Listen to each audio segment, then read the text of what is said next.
Welcome back to Reality Check with Arvind Swaminathan. I'm sorry it's been a little while, but pollution in Delhi has been a little more than I could take. It's an important topic, and please don't stop this video in the middle. I'm coming to that towards the end, the second half. First, one of the odd bits of information, Rishi Sunak becoming the Prime Minister of the UK. Now, it's odd in the sense that he's a different colour, different religion, totally different. The son of immigrants who migrated to the UK from East Africa, but were originally of Indian origin.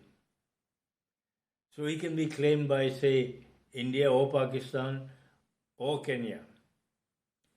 But Rishi himself was born in the UK. And the United Kingdom has selected him as their Prime Minister on merit, not for any other condition or any other provision, but the fact that they think and believe that he is the best man for the job. Yes, he was educated in good schools in the UK, good university, he learned his lessons well, he worked in banks, the banking circles, and then financial circles, and wherever he went, he seemed to have learnt and kept on learning. And I hope he's still learning. It's after that he joined the Conservative Party of Britain, rose through the ranks, and became Chancellor of the Exchequer in Boris Johnson's cabinet. Again, on merit, because they believed he's the best man for the job. Now, this is something which we in India don't seem to understand. We just think, he's Indian origin. Therefore, but nothing could be further from the truth. Fast forward to India and see what happens here. The moment Rishi Sunak becomes Prime Minister of the UK, Muslims in India start off, why not a Muslim Prime Minister of India? Is that all one needs to be a Prime Minister of a huge country like India? That he must be a Muslim? Qualifications mean nothing. Brains or intelligence, adaptability or intelligence means nothing. Capability, competence mean nothing. What exactly is going on? What's the matter with these guys? One of the biggest critics, the loudest noise that came out, Farooq Abdullah. Maybe he should look in his own backyard first. Has there ever been a non-Muslim or a Hindu Chief Minister of Jammu and Kashmir state? I think the answer is a pretty obvious no. And what has he done when he was Chief Minister? First his father, then him, then his son, and then Mufti Mehbooba. There has been a dynastic rule in Jammu and Kashmir from the very beginning. And what did they do? It's something called ethnic cleansing of Kashmir. Aided and abetted and helped by Farooq Abdullah. Having done the initial deed of driving them out of the Kashmir Valley in 1989-90, having resigned, disappeared to London for 6 years, came back, and then he brought in the Kashmiri Migrants Properties Registration Act, registering it in the name of the old people, many of whom were no longer alive. And of course, because no FIRs could be registered, no death certificates. Therefore, next of kin cannot claim this property. 2001, the Roshni Act. His government could now sell this property to whomsoever they wished at any price, some as little as 100 rupees. Now then, people were driven out, they couldn't come back, and if they did come back, what did they have to come back to? i.e. fait accompli. So why does he want a Muslim Prime Minister of India? Does he want to ethnically cleanse India of non-Muslims and drive all the Hindus and Christians and everybody else out? Either that or make them convert. Is this the qualification needed to be a Prime Minister of India? Has there been any other Chief Minister of any state? Yes, many years ago, a gentleman with a rather dubious reputation, a Mr. A. Antule, Maharashtra state, known to cavort with the Bombay underworld. I mean, whatever he did in the daytime may have been political, but at night he would be messing around with the underworld. And this was a fact. It was known. And he was quite open about it. Now, who are the other people? People like Nitish Kumar, who dumped his own allies and joined the opposition. And who was the opposition? The Forest Camp family in Bihar. He joined them. Why? Because he wants to be the prime ministerial candidate for 2024. Are these the sort of people we need? Backstabbers? No. Do we need those who go in for ethnic cleansing? No. Who's the other? Owaisi, another Muslim who screamed, why not a Muslim Prime Minister of India? Are there any worth looking at? I mean, they already have so much power. It's unbelievable. And yet now they want to take over the whole country already? I mean, it doesn't make sense because all they care about is Hindus and Muslims. That's it. The country itself means nothing. The security of the country means nothing. The well-being of the people who live in the country means absolutely nothing. It's just Hindus or Muslims. That's it. Now, I ask you, please, these are not the type of people we need. We need people who have a track record. Mr. Modi has a track record. Rahul Gandhi has nothing. In fact, he is known to have shirked responsibility. For 10 years, his family was in power. Did he take on any responsibility? No. Is he taking on any now? No. Do we want such a person who keeps passing the buck and passing the blame to everybody else? I don't think so. Because how do you trust such a person? Now, Mr. Modi, Chief Minister of Gujarat for a long time, Gujarat state came up like nothing else. It even went way beyond Punjab, which up to that point was one of the biggest and most developed states. It even went beyond Tamil Nadu, which was also a very developed state. And when he comes into Delhi as the Prime Minister, what does he find? Archaic laws that go back 100, 150 years. Yes? Laws which the British brought in the 1850s and 1840s were still in force. And we were being crippled under them. He started off the right way. First, wherever possible, remove those old laws, either abrogate them or repeal them, or amend them to make them more amenable to our present day world. Then, of course, the administration, the whole thinking pattern has to change, and that's taking time. A bunch of people who've been steeped in that traditional way of thinking have to change their mindset and start thinking in a different way. The elitist mindset has to go. They are people just like the rest of us. When they realize that, maybe we'll get somewhere. But he's working on it, and I hope he has plenty of time to do it. Who are the others? Mr. Kejriwal seems to think, he's a great man. He's ready for it. Now let's see what he's done. He has filled Delhi with Muslims. And in doing so, who are they? Refugees, illegal migrants from Bangladesh and Rohingyas. Now, we know that all these are illegal migrants. They're not refugees. One, why has he brought them to Delhi? Two, why has he settled them here? Three, why does he give them free electricity, free water, and free rations? All from our taxes.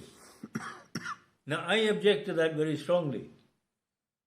These are all illegal migrants. What are they doing here?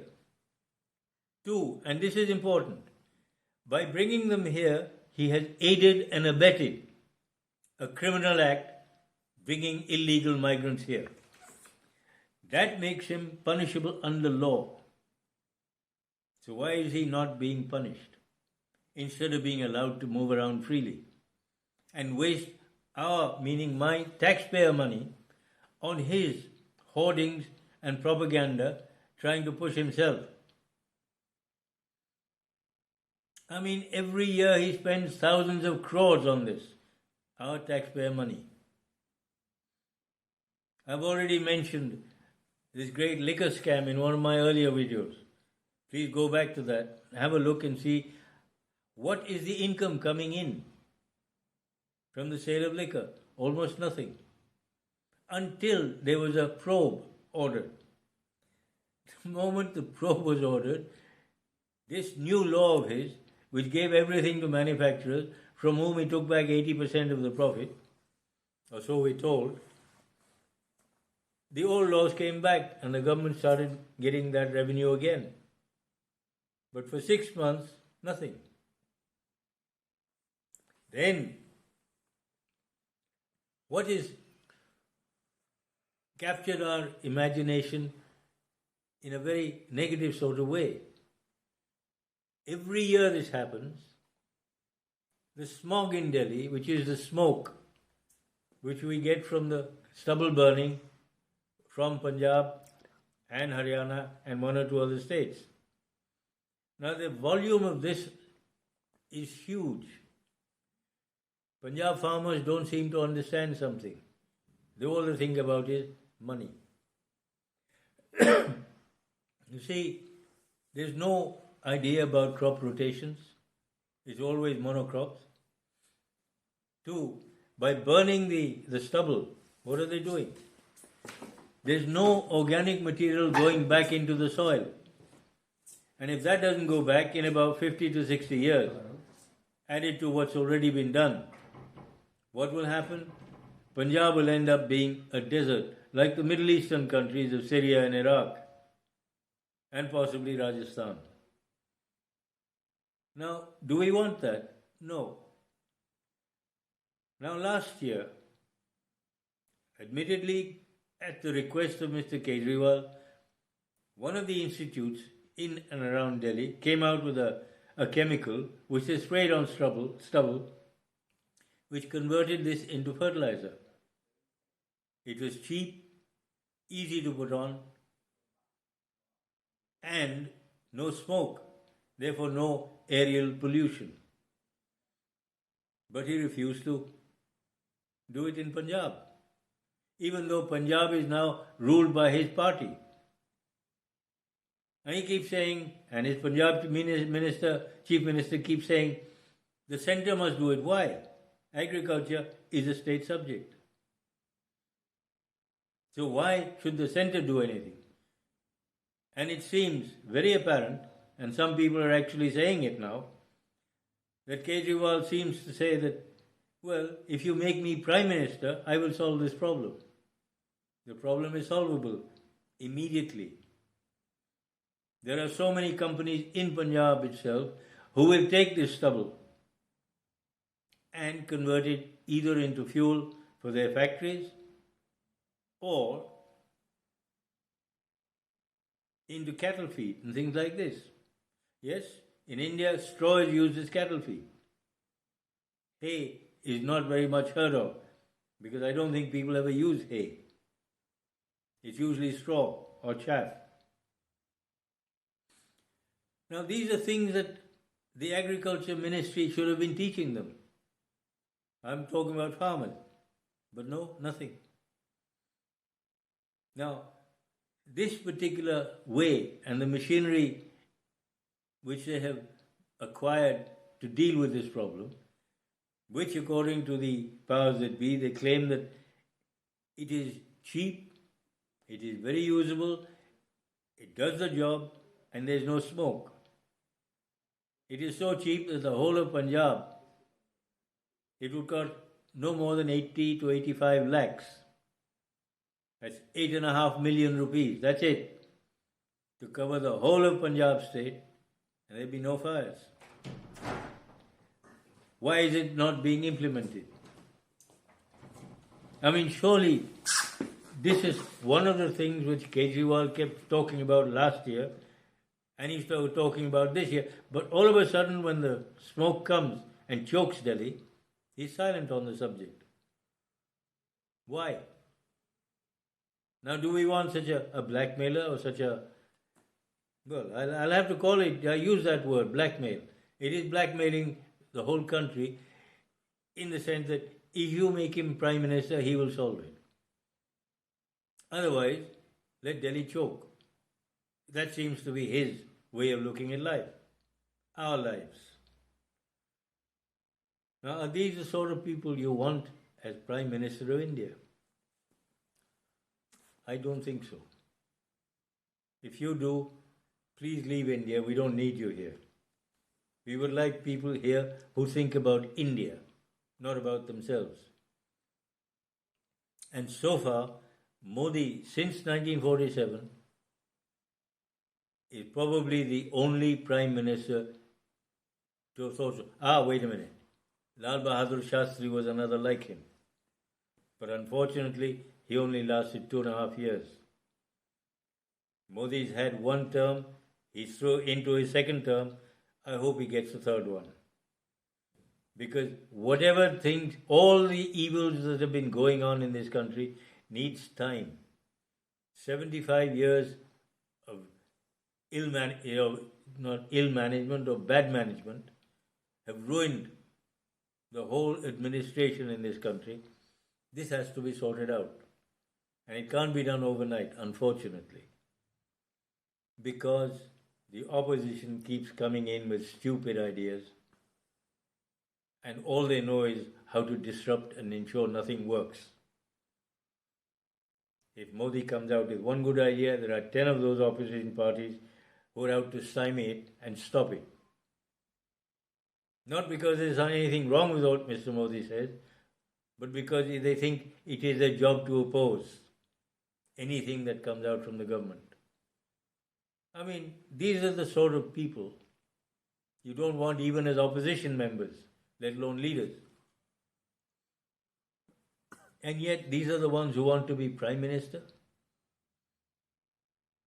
I hope by all the powers that be that they never get into office. Because if they do, even God won't be able to help India. And India needs a great deal of help. We've begun to get going. Give us a chance. Give India a chance.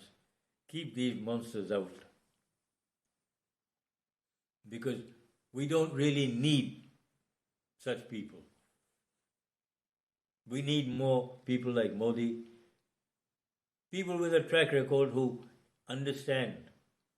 There's another one in UP, Mr. Yogi Adityanath, who's on the right track. He's thinking not about Hindus and Muslims, but about people who live in UP. Every one of them.